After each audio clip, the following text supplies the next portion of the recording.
Happy Friday, everyone. Welcome to Real Talk. I'm Merle Huckabee. As you know, I like to talk about real people, real life, real issues. This is Real Talk. It is a beautiful day here in the Chicagoland area. Lots going on the news, and we are coming off the heels of one of the most deadliest weekends here in Chicago last weekend, which we had 100 shootings, 18 people dead, a lot of finger pointing going on. We have a real pandemic going on in another way here anytime gun violence is taking over the headlines. Our guest today is going to help us go through some of what is going on here in Chicago. And he, like all of us, wants to see change, and he's going to tell us some of those ways that his plan of change and his platform. I want to pause for a minute. And I remember hearing as a young girl, the older people, my grandmothers say, and even my grandfather, that the genocide that would wipe Black America out would be drugs. I think about that today, and with the headlines and the gun violence and the number of shootings we're seeing, I'm beginning to believe not only is it drugs, it's going to be gun violence. I don't know what the answer is. I don't think there's one just solution to cover all of these things that one must do, or a number of people. And I think that's what it's going to take. It's going to take a number of people to join together, but we have to find a way to take our city back. We have to find a way, and this is not just happening here though, it's across the country that we're reading news about gun violence and shootings. And I'm just wondering if the young people, the older people, whomever is doing these types of crimes, I'm wondering if they're thinking about, could they really be playing to wipe Black America out? Because when you are taking each other's lives and we're fighting, we're saying Black lives matter. But we have to know that Black lives matter. It's not just about police brutality. It's not just, this is a whole nother scope. So what can we do?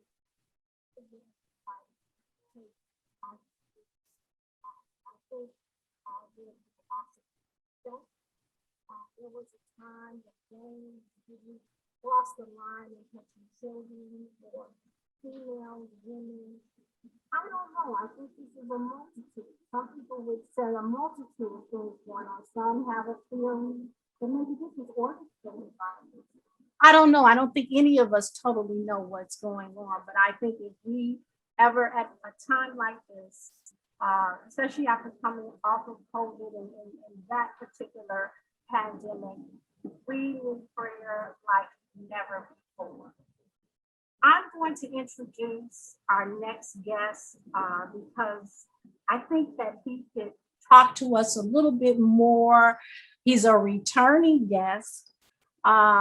This brother has a lot of enthusiasm, energy, vibrant, a passion for service, born and raised on the south side of Chicago, a John Marshall Law graduate. He is none other than Michael Anthony Thompson Jr. And if you missed our episode where he was here back in April, episode 3 that was, he has declared his candidacy for the first U.S. District Congressional seat.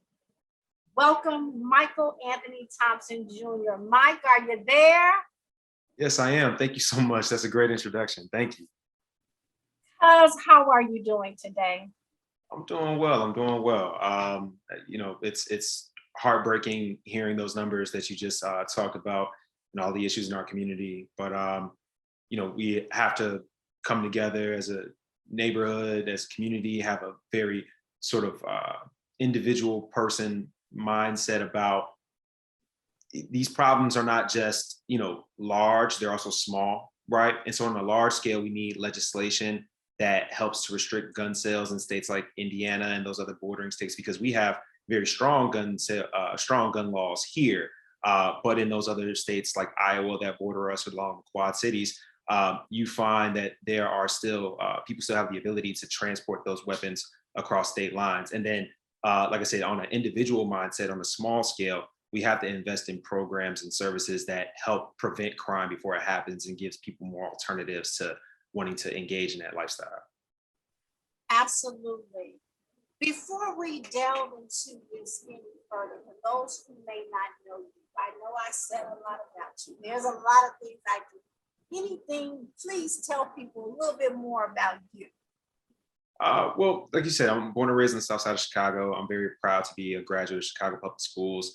Now, formerly John Marshall Law School, now UIC School of Law. But really, what I'm most proud of is in my career, I found a way to really leverage the skills that I was trained in as far as understanding policy, understanding legislation, and figuring out ways to apply that. But doing it in a way that helps people in a way that I find a lot of value in. Personally, I see a lot of issues sometimes in the nonprofit industry where not every organization is really delivering outcomes the way their services or the rhetoric about their services says they do. But with workforce development, it's tangible, right? Like I know that someone who was under or unemployed, who had certain barriers to getting a promotion if they're an incumbent worker, or certain barriers to getting just that entry level job if they may have educational barriers. I know that through the services that we can provide, we can help that person overcome those issues and then get to a place where they can find gainful employment and economic mobility. So I think that's what I'm proud of as far as my sort of career and what I've decided to do with my life is that as you said, I have a passion for service, and I was able to really combine that with my career and what I plan on doing going forward. When you hear the numbers, the astounding numbers, and there's still other shootings that have taken place, shooting of police officers, how does the workforce development, how can you see this bringing a positive impact and trying to curb or stop this type of violence that we're seeing? Yeah, I mean, well, like I said, we try to identify barriers in someone's life, and those barriers can be very diverse, right? So they can be education, transportation, childcare, and sometimes it is trauma-related issues. I did a People's Assembly recently in the Woodlawn area where one of the guests spoke about how he himself and a lot of his friends in his network had gone through traumatic experiences, but there was no therapy available for them. They just went to school, and when they may have had a manic episode because of trauma that they were experiencing in life, the teachers and administration just labeled it as bad behavior, and it pushed them further into the system, pushed them further into feeling like picking up a gun was really the only alternative because there was no way to do it through their education system, right? Those are the types of issues that I think not just workforce development, but investment in education overall and having more school social workers and school therapists on staff to help students deal with issues. You have a lot of students in these communities that in third grade are pretty much the head of their household because the parents are absent for whatever reason or whatever traumas they're going through in their own personal lives, right? So when a third grader who's the head of their household on 79th and King Drive goes to elementary school and a teacher, tries to address them in a way that isn't concerned about their mental well-being, just sort of labeling it as bad behavior, that drives that individual, and I call a third grader individual because they're taking on adult responsibilities, that drives that individual further into a place where this is not for me, right? This is not going to accept me, this is not going to help me, because they're not addressing whatever thing it is that they need, and really a survival mode. That's where their mindset is. And so we have to figure out a way to protect people out of that survival mode And then we can start to really address, all right, what alternatives, where can you go now in life? So not only are we talking social economic issues, we're talking mental. We're talking Mental health. Yeah, mental health. which we've done a number of shows dealing with mental health. We're talking about resources, being able to bring the resources to the community that are in need or underserved. Would that be correct? Would you agree with that? Definitely, definitely. And I think where you can combine that and workforce development, a new project just went up in Chatham where a Discover Card call center is being opened in the Target that closed at 87th and Cottage. I mean, that, and there's also a radius clause in that project where 80% of the staff has to be hired from within a 5-mile radius. So they're talking about hiring people from the South Side, from Chatham, who now live 5 minutes away from their job and can spend more time with their children. For people who work and live in the 1st District of Illinois, the average commute is a 40-minute commute. So that means that we're working in this district jobs in other districts most of the time, right? Because a 40-minute commute, you're going downtown, you're going maybe out to Oak Brook, you're going maybe to the south suburbs. There are a number of localities that have a plethora of employment opportunities for us. They're just not in our backyards. And so that's another thing we need to focus on, is diversifying job opportunities within the 1st District. So that way, people who have diverse skill sets, like those who were just hired at the new call center on 87th and Cottage, can find more opportunities like that in their own backyard. This is so true. And so with that said, would you, and you have no way of knowing, I have no way of really knowing, but this helps to curb the violence, the plague that we're seeing that's taking over our communities, in terms of resources, in terms of the fact that, I don't know, and I guess I'm just trying to wrap my head around this, and you probably have already thought about this. What I'm thinking about is, do you think that this is the total answer? Do we think that everybody that is a part or committing crimes, especially when we get into talking about carjackings, we have a lot of young offenders. I think I saw something on the news the other day that the BGA did a report that was saying that carjackings have skyrocketed in 2020 up to 2021. And only 13% of the incidents resulted in arrest, but 80% of the arrestees or the offenders were first-time offenders. And we had offenders who were as young as 13 years old. Yeah. As young as 13 years old. So something like the pandemic, possibly removing the resource, because school was not out. School was not out when the pandemic. We had to figure out a way, and they did. We did remote schooling. It wasn't out. But for some people, that in-person learning was pivotal. It was vital. The resources, even giving computers and doing remote learning, it just didn't. And I heard someone actually say that when they were talking to one of the offenders, they just said they did not have school to look forward to. So do you think, we've talked about the schools, we talked about bringing jobs to the community and the resources, but do we think that this is the total issue, the total problem? What about having access to guns and being able to get guns so easily today? Yeah, well, like I said, Chicago has very strict gun laws. So it's not like you have easy access to guns within the city limits. It is those bordering states where individuals can easily transport across state lines. And so we need federal legislation, federal universal background check laws that a lot of gun owners actually agree with. It's lobbying communities like the NRA and other conservative groups that have really pushed a narrative that these common sense gun laws are going to be overly restrictive. And that's just not the case. I think having proper training, having things like a FOID card, like we do here in the state of Illinois. Those are not hard to do as long as you're of sound mind and sound ability. You would be able to obtain that if you believe you need it for protection of your family. So I think, like I said, we need federal legislation to restrict the gun sales that come over state lines, interstate commerce of gun sales. And that will be the best way to stop the flow of guns into our community. So with that said, I have another question. You had a post, and I'm gonna back up a little bit.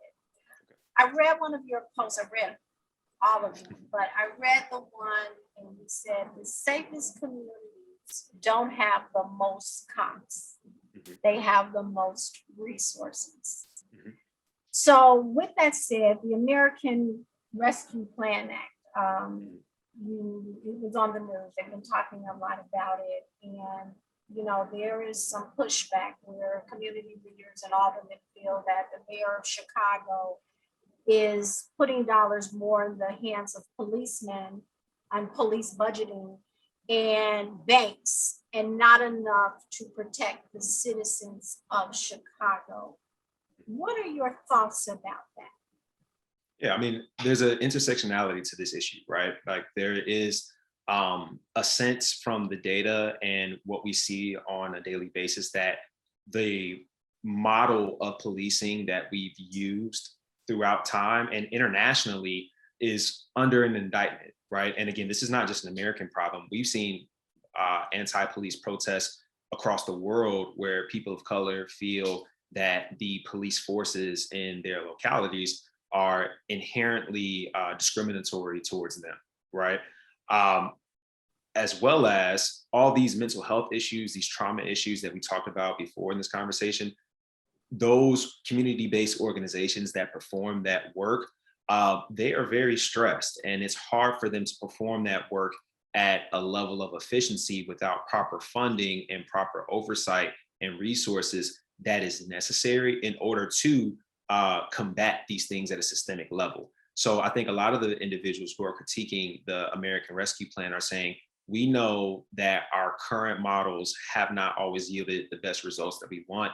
And we know that there are organizations that have done good work in small pilot projects, but don't have the resources to scale their ability to really serve us at a systemic level. How come more of those dollars from the American Rescue Plan can't be given to maybe police departments that change over some of their workforce personnel to act as community engagement officers and liaisons to these community-based organizations and do more crime prevention work? And how come more of those dollars can't be given to the CBOs themselves so that way they can scale their operations and really support the communities that they serve at a level that they would like to and can change things systemically?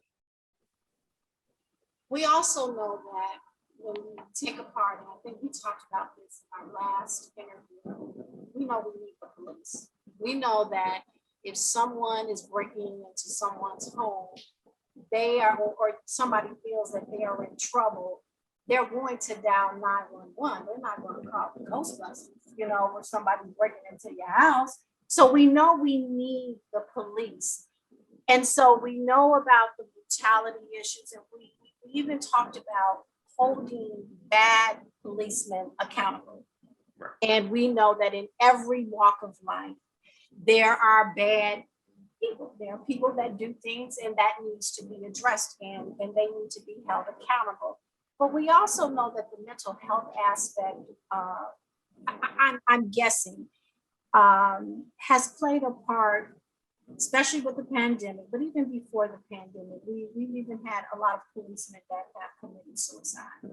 So we know training, we know support systems, we know that there are resources that are needed all over. We are talking about, in some states, I think they're talking about changing the way policing, reforming police, doing police reform, to have, instead of officers and dialing 911 to go to a call, to have a liaison and go to the call and maybe de-escalate if it's a mental health issue, or to see what exactly the problem is and not respond. We're trying to do some things in a different way. We're trying to change the narrative on this.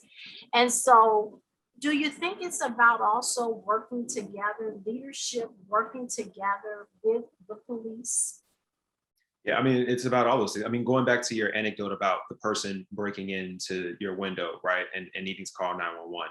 We all know that crime doesn't happen in a vacuum, right? That person who's breaking into a window, they weren't coming out the womb doing that, right? Like there was a life that was led prior to that happening. And so again, going back to my example of using some of the CARES Act funds only for departments that maybe switch over their staff to become community engagement officers to work with the community-based organizations that can scale their operations and possibly head off that individual in their life before they choose to break into a window, right? Like that's where, again, we can, and that involves leadership, right? Leadership stakeholders, because the individuals who are in charge of the community-based organizations that work with people in the neighborhoods, take the St. Sabina Employment Resource Center. They're a workforce partner. They're within what's called the Chicago Cook Workforce Partnership.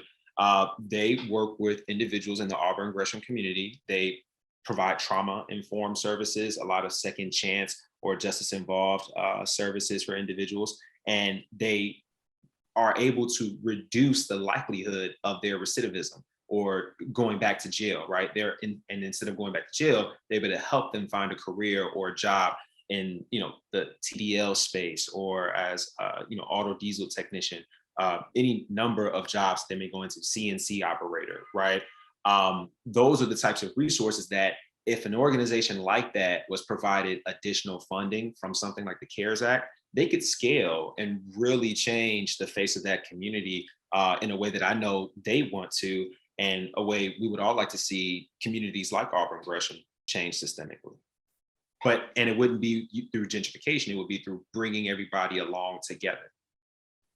And that's what we need. We need to do this together. I even think joining in, like you said a little earlier, with education, with even the schools, identifying, we know that every child is not college bound. We know every child's a desire, or maybe they won't even do well in college. Maybe they struggle to get through high school. Maybe they can take up, auto shop or take up a vocational type curriculum, something that will lead them to a career path. And of course, that's what workforce development, this is part of what you do, identifying these individuals and helping them to get there, to get to that point of success. Please tell me, there's been a lot of finger pointing. There's been a lot of finger pointing, especially with the shootings, the Rescue Plan Act. But with the shootings, and the carjackings, you have the police are pointing the finger at the state's attorney's office and the courts. The courts are saying, no, it's not our fault. This is the law. We're following the law. But what do we do? What do we do? What do we do? Yeah, we would have to change, again, the mindset around it. So if we can, and again, nothing's foolproof, right? We have laws for seatbelts, and sometimes people still die in car accidents, even with the seatbelt on, right? What we can hope to do is mitigate it through changing of policy and like I said, again, using those tools that have been proven to work, those crime prevention methods where you can interject in people's lives before they decide to commit crime, or even if they've already committed crime, having reentry services or second chance programs that help to lower recidivism rates in our prison system. Those tools can be extremely valuable towards alleviating a lot of the issues that police themselves. I have a lot of friends that are police officers, actually, guys that I went to college with, and a lot of us played sports at different schools. And I talk with them, I debate with them, right? Because there are a lot of things that I see that I disagree with, but we respectfully debate with each other. But one thing that I think I very much agree with them when they say that there are a lot of things I'm asked to do on a daily basis that I was never trained to do, right? And so again, going back to my example of using CARES Act funding for departments that diversify their workforces a little bit, if police officers are saying, I'm being made to go on calls that I'm not prepared for because there was nothing covered for in training, well, then maybe we need a department that is prepared for these things that they're seeing. Maybe we should survey officers and ask them, what elements of your job do you feel like you were not prepared for or not trained for? And do you need additional support? And then that I would be very interested to see that data at scale across an entire department, and what ideas they come up with as far as different tools and resources or other partners to work with in order to take care of responsibilities that they don't feel like should be theirs. I agree, and as you know, my mom is a retired CPD officer, and I know we know good people that have these jobs and take on these roles, and we know that every person in these roles are not bad people. Some of them are called to make decisions, that others may not ever have that opportunity or get into that position. Do you think that there needs to be judicial reform? Well, I think the justice system can be unfair in a lot of ways. It is unfair in a lot of ways. I think mainly because it really depends on how much money you have. If you can afford a good attorney, or if you have access to resources that others don't, it tends to be a little bit more fair for you. So I think we do need to find a way to provide more equity in the justice system, to where individuals who don't have access to a lot of capital at one time can still feel like they're not being overly burdened or burdened at a greater extent than someone else. When we talked last, you have a plan. You have a platform. Yeah. If I remember correctly, it was 3-pronged. It may have extended out further. Would you remind us what your plan is? Yeah, it's education, job development, and public safety. It's a 3-pronged platform. I believe there's an intersectionality, and I use that word a lot because a lot of things are connected. You push and pull in society. If one thing happens halfway across the world, the stock price of a company here in America drops, 50%, right? So everything is sort of connected in different ways. But when you talk about developing communities and developing neighborhoods, public safety, jobs, and education are the 3 things that I think play the biggest roles. If you live in a community that has a lot of jobs and good schools, it tends to be pretty safe. If you live in a community that's safe and has good schools, it tends to have a lot of jobs, right? You can work that formula any way you want. And so with my workforce development background, I would love to make an amendment to the Workforce Innovation and Opportunity Act, where it is more aligned with our public education system, not just to invest in sort of standard workforce, but to invest in curriculum resources that really allow students to explore what it is that what they're talented at, right? And do it at a high level. I think that would be a great investment, not just in education, but in neighboring resources, hotels, restaurants, and communities where you have an influx of families that would want to live and have their students attend, programs that are, high achieving in different areas. One thing I would really like to see at a local level is, extreme investment in academic, athletic, and artistic programs, right? The types of programs that can really drive revenue for a school and make it an economic hub for the community. And then when it comes to public safety, like I said before, would love to see funds like the CARES Act be given to award departments that try to intelligently address issues in their communities, right? So the federal government has very little to do with local policing, but one thing that they can do is give or not give federal funding to departments that don't meet certain guidelines.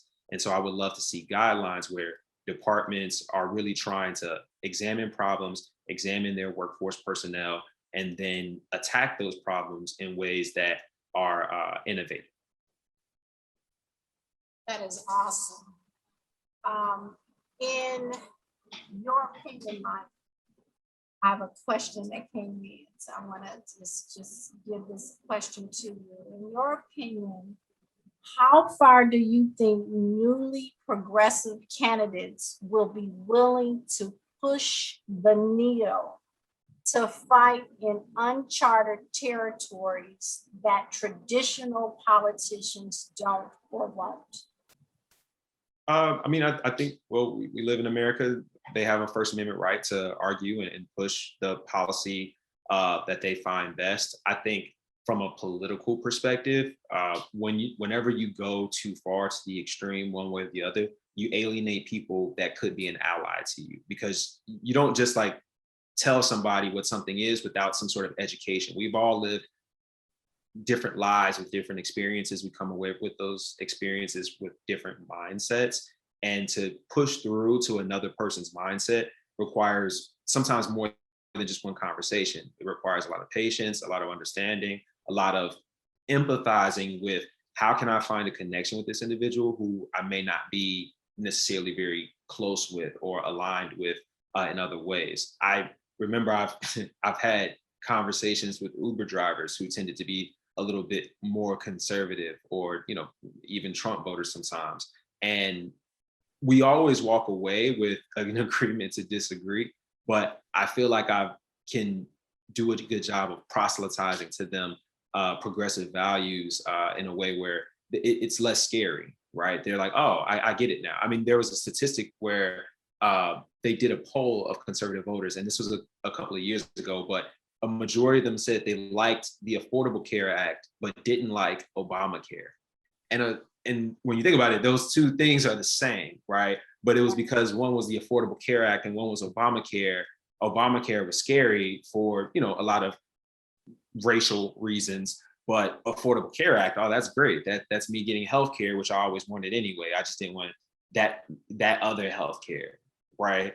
Yeah. So we have to find ways. Now, language matters, right? So you don't want to water down language or put yourself in a position where you're compromising your morals and your convictions when having these conversations. But at the same time, you do want to try to meet people where they are, right? And that's all we can ask of each other. Absolutely, absolutely. My final question, what new systems should politicians realistically work to develop to help build up and change underserved communities in Chicago or Illinois for the better? I think it's schools. I go back to that a lot, but I really do believe that schools are undervalued assets in our communities.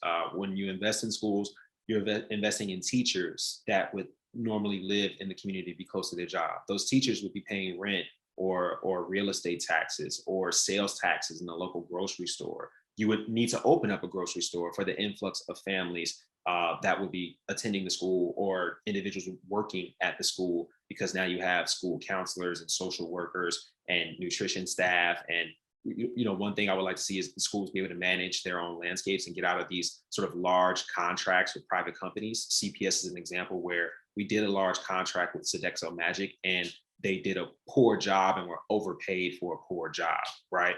Having schools be able to take over that mandate, having neighborhoods and communities be able to look after their own backyards, I think is a much better way of making sure that our schools stay clean, stay safe, and really, speak to the history of Chicago public schools. I mean, we've had some outstanding alumni come out of our schools. Mae Jemison, the first Black female astronaut out of Morgan Park.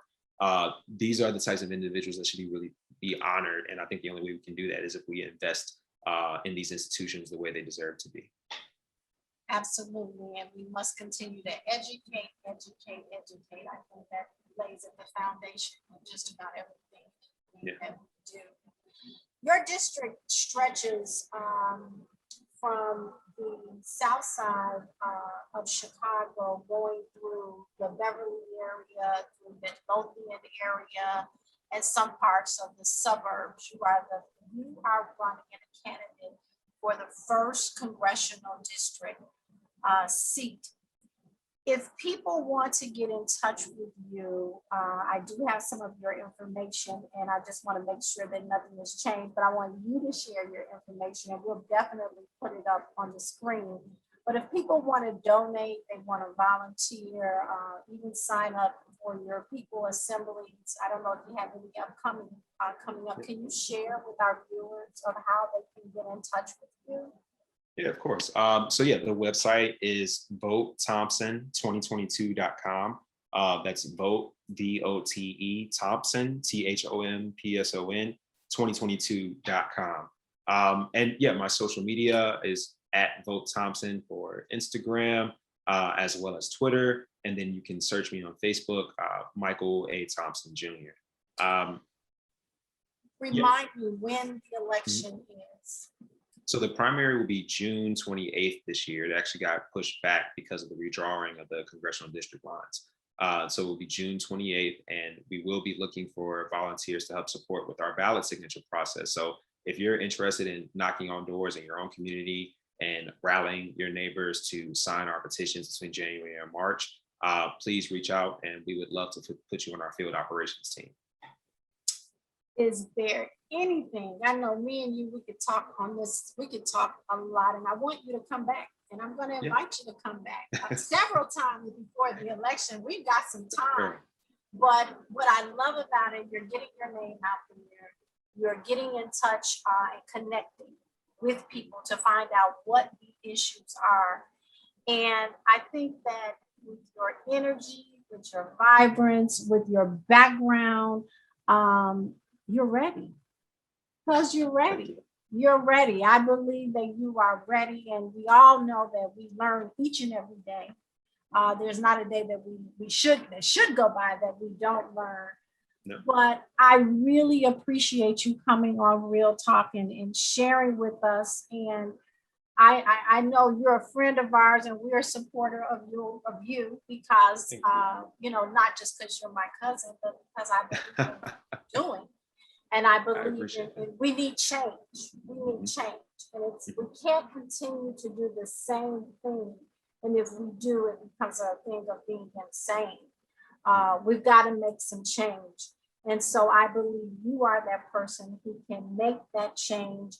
Again, viewers, Michael Anthony Thompson Jr. He is running for the 1st Congressional District, U.S. District, I should say, seat. And they have pushed back the elections, but he needs your help. He needs your help now. He needs your help later. And that's votethompson2022.com and to see how you can help. Mike, I thank you so much for joining us. Thank you so much. We're going to continue to stay in touch and see how you're doing. And we know that you'll be back to visit us. Thank you. Love you. Thank you. Stay safe. Right. Have a great one. Bye-bye. Viewers, as you can see, we have a lot of work to do. And it's a great thing when you have people that are willing to serve and do that.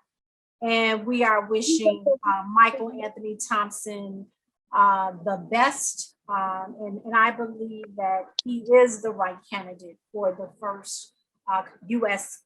congressional seat. I want to check in with my brother before we go. Phil B. I didn't name you Phil B. Are you there, Phil? How you doing? Absolutely. Can you hear me? I can hear you, and you got my hat on, you got my beret on, and I'm still waiting to find or get one. I'm telling you, so one day I'm gonna come on here and I'm gonna surprise you. How you doing? How's it going in El Mirage? Oh, it's 113 degrees here right now, so you know, I'm on the inside. Lord, well, it's a nice day. It's not too hot. I think we're in the 70s, which is great. I can deal with the 70s. What's going on, Phil? What's going on? I know you've been kept your ear to the ground. It's been a crazy week for me. What's going on? Tell me what's going on. You see, it's been a real battle in Chicago, gun violence. But what's going on in your world? What you got for us? Well, we got everything going on. A little bit of everything going on. We got the new version of Blaxploitation going on. You know what they call them, blackface and movie stars and singers wanting to dress up like black people and all kind of stuff, which they've been doing, you know, for quite some time. We got the Olympics going on. We got people running people over, ex-veterans over in Massachusetts. It's just a world of stuff going on right now, and it's crazy, and we need to get a hold of it. We need to get back to God for one thing. That's right. That's first and foremost. And when we do that, we need to understand that it's not a situational God that we have. It's, because, his truth may not be our own. That's right. But, That's right. everything I'm seeing in politics to every day in the street is something's got to change. Something has to change. Well, this narrative has to change. If not, I don't know. It's not Yeah. going to be good. It's definitely not going to be good. I missed being here last week because it was a lot.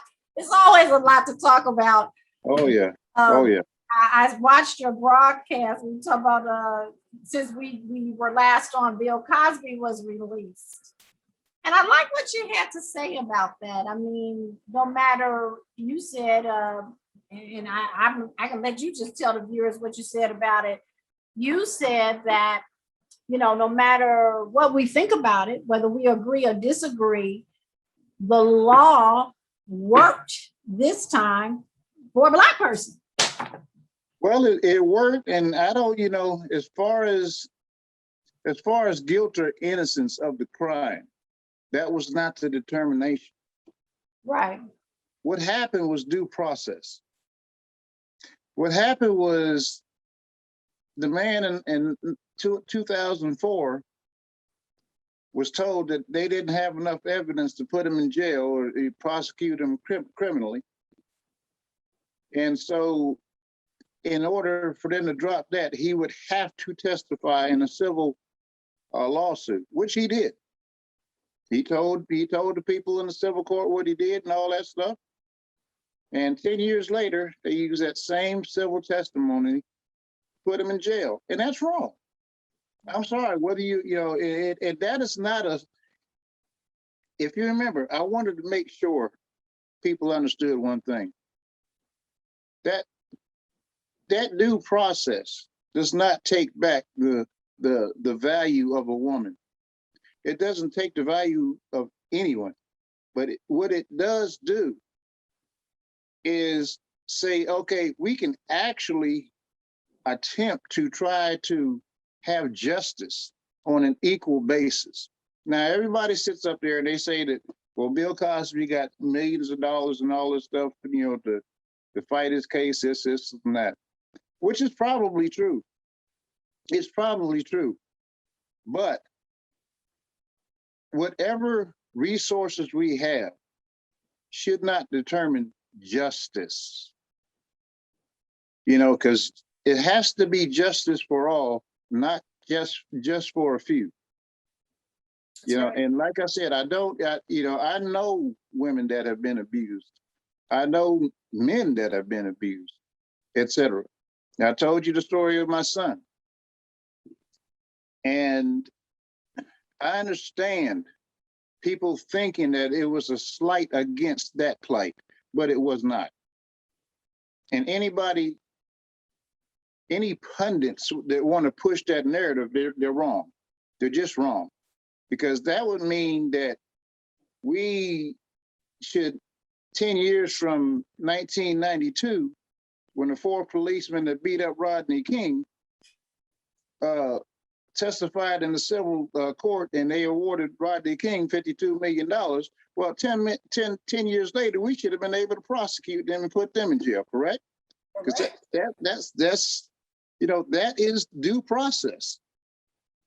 They didn't go back and incriminate those 4 police officers. It's not a morals thing. It is a justice thing. Yeah, and like you said, whether we agree with it or not, it is the law. And if we want to see some of these laws change, I think that's where judicial reform comes in. We got to be very careful, number one, who we put in office. Oh yeah.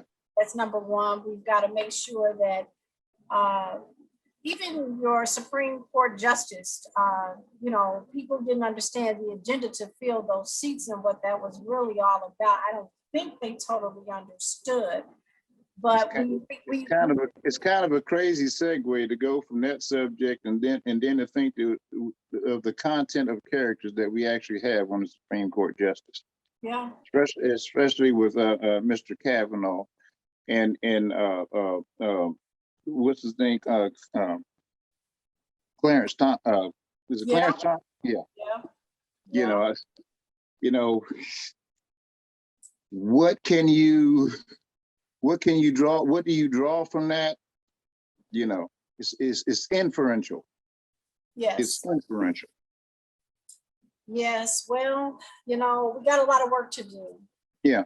And the conversation must continue in that work that we do. And that's why we got to keep on talking. We got to keep on talking and educating people about these matters.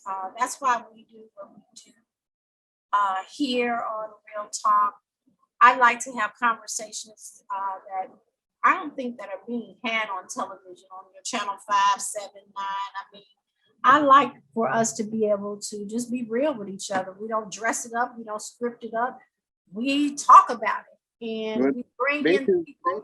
busy talking about Marjorie Taylor Greene and in her miseducation.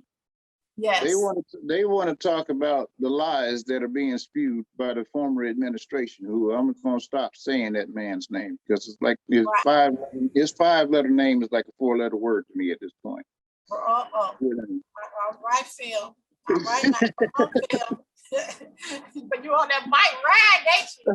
Said it like, come on, I'm listening. We need to talk about the issues that affect America, not just Black people, not just That's white right. people, not just Right? let's get I think you seen me on one of my broadcasts the other day.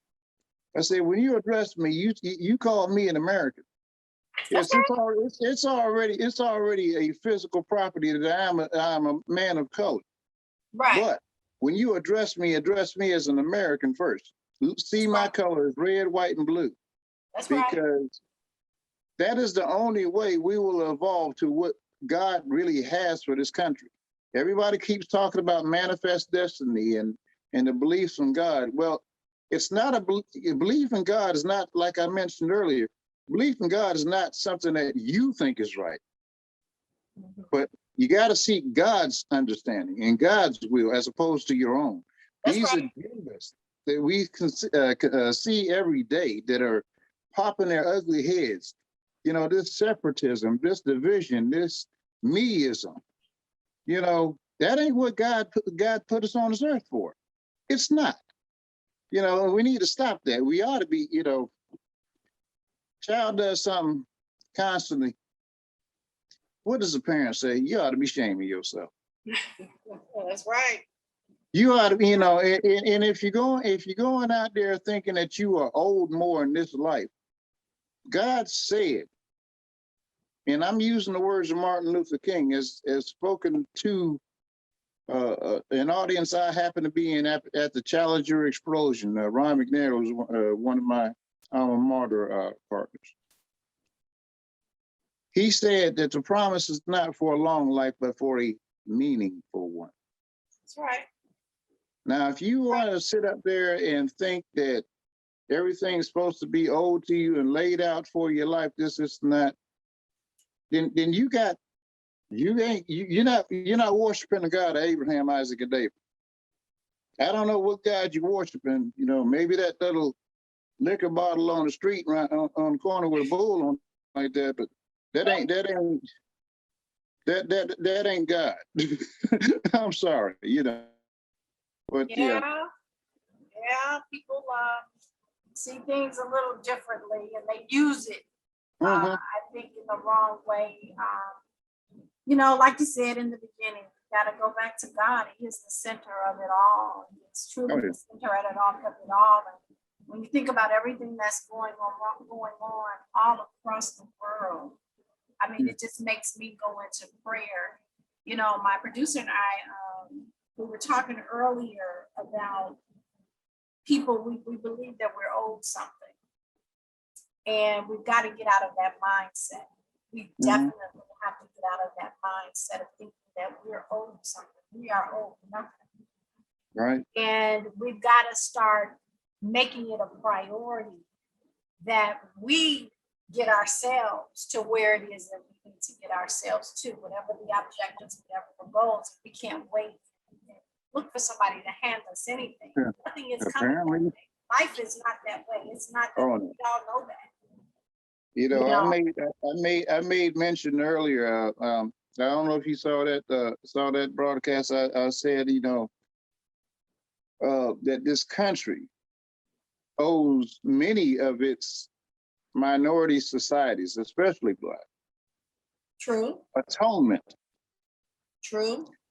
not necessarily reparations as everybody is thinking about. You know, you can pay somebody a couple, heck, you can pay me $1 million. That don't atone for the life of my relatives that you take away from my family, you know, that you hung in the trees and burned in the streets and boiled in the water.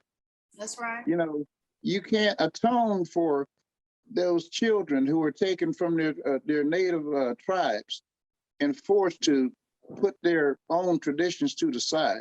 You can't atone for those Japanese Americans brought here to build the railroads and had lands, and those were taken from them, especially after December 7th, 1941. You can't just give money and think that it's going to be okay. You have to act a certain way.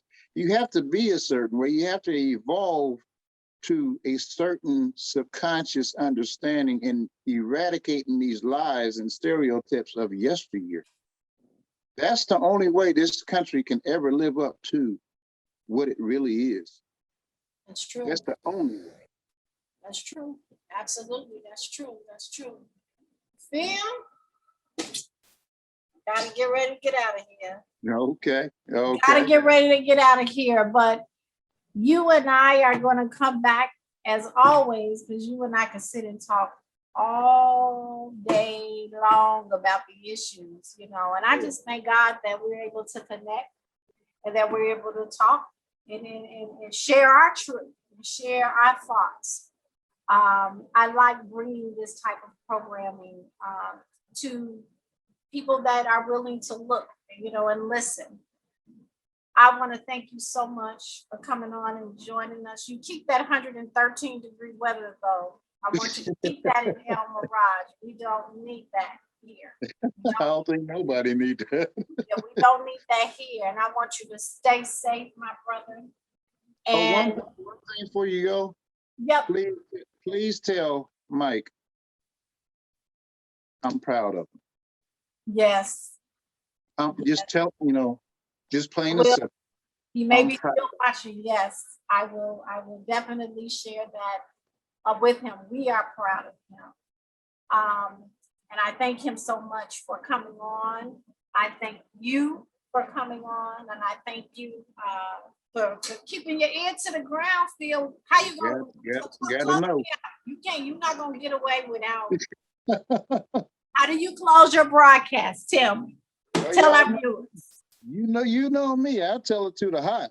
I'm gonna tell it to the cold. I tell it to the young, and I tell it to the old. I don't want no laughing, no crying, and most of all, no signifying. Those words by the late great Petey Green. Thank you, Phil. Thank you so much. No problem. Thanks for joining us here, and we'll see you next time. Ladies and gentlemen, thank you so much, our viewers, for tuning in today. I'd like to thank my guests, Michael Anthony Thompson Jr., who again is running for the 1st U.S. District congressional seat. Check your voter registration cards and see, are you in that district? Because the remapping and all of that is done, it's very possible that you could be a constituent and someone who can vote and support him. VoteThompson2022.com is where you can get more information if you want to support, if you want to donate. I want to thank my guests, Phil B. I'm calling him. That's Phil Bynum. You can check out his broadcast on Facebook under Phil Bynum. And before you go, just please share our Facebook post based our episodes. You can also go to YouTube and see our past episodes under Real Talk with Merle. God is certainly blessing me. I thank my technical producer, Anthony Green. Anthony Greer Green, Lord have mercy. I do know Anthony Green, but it's not this, it's Anthony Greer. Also, my producer contributing, Tanya Thomas. We will see you here next time and next week on Real Talk. Stay safe, everyone. Have a great weekend. Bye-bye.